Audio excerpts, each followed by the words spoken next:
Capricorn, hi! Welcome to Mr. Queen PH at ito ang inyong weekly reading for February 24 to March 2, 2025. If you're interested in private readings, meron tayong link sa description at sa pinned comment. Paka-check nyo na lang information kung paano mag-book for a private reading. And please subscribe to our channel to show your support. Like, share this video at mag-comment na rin kayo kung kayo ay naka-resonate. Okay, Caps, let's see what's up this week for you, mga Capricorn. Caution, meron kayong kailangang pag-ingatan. Mag-ingat.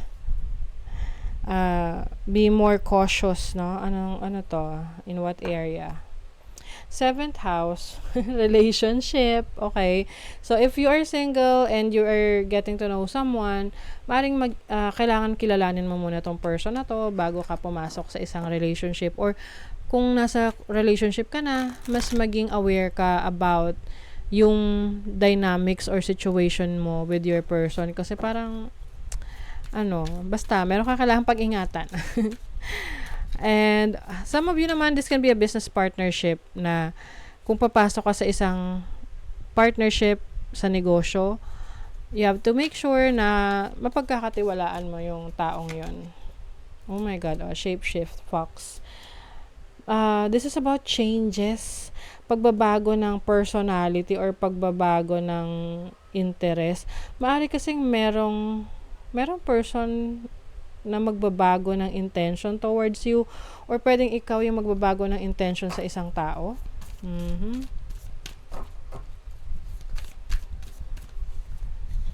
Pwedeng pagbabago rin ng decision to. Na parang invested ka na sa isang situation and then you feel like, oops, hindi pala to yung gusto mo.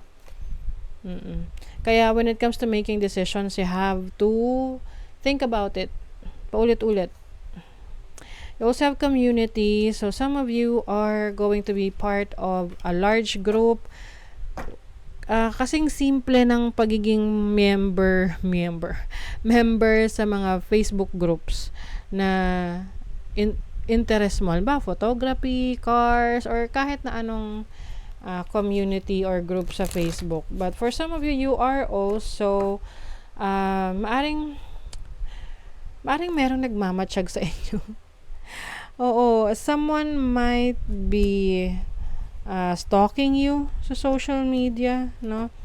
Inaalam ang mga galawan mo, so ilimita mo lang kung ano yung gusto mong i-share sa public. Okay, let's see your overall energy. You have the 10 of Pentacles. Wow, ang ganda nito kasi this is stability in your finances. This is about opportunity na darating sa'yo when it comes to your career.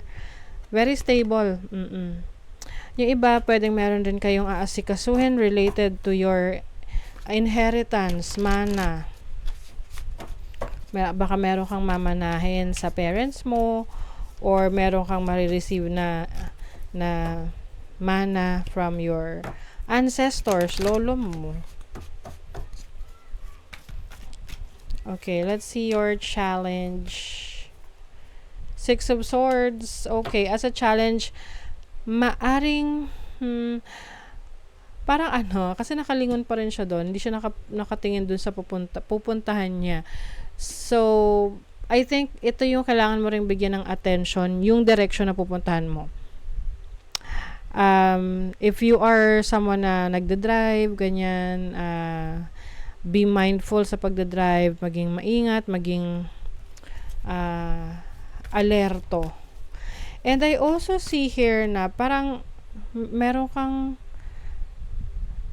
alam mo yung feeling na may iniiwan ka or may iniiwan ka pero ayaw mong umalis. Ganon. Ayaw mong iwanan. What is your opportunity? You have the 2 of Swords. So, you have the opportunity to finally make a decision. Make up your mind. Oo. Kung ikaw ay tipong gulong-gulo sa decision mo sa buhay, sa gagawin mo, ang una mong kailangan gawin is identify mo kung ano talaga yung gusto mong direction na tahakin. Kasi it seems na meron kang gustong puntahan na direction, pero you keep looking back. No? You keep looking back from where you came from.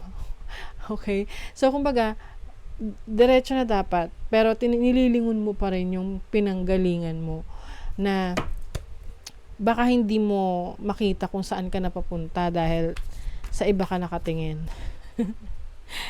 Clear ba? Oo, basta yun na yun. And then, your blessing is the King of Cups.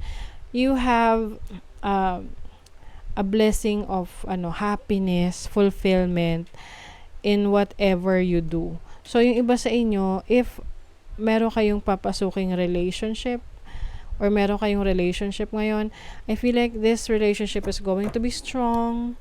Lalo na kung ando naman yung feelings talaga. Kung talagang mahal mo ang person that you are dealing with, then maaaring magkakaroon ka ng strong bond with someone. Okay, let's see ano pa. Grabe, 2 beses yung Fox. Capricorn. Be extra careful. Merong deception dito. Beware of old traps. So, maari kasing mapunta ka na naman sa isang sitwasyon na dati pinanggalingan mo na eh. Oo. It's a trap, kumbaga. Halimbawa, may utang ka, nag-loan ka, tapos nakabayad ka na. Tapos ngayon, parang naiinganyo ka na namang mangutang. Ganon. Example lang naman. But it's like, you've been in that difficult situation, tapos nakaalis ka na, pero parang na-entice ka na naman makapunta sa ganong sitwasyon.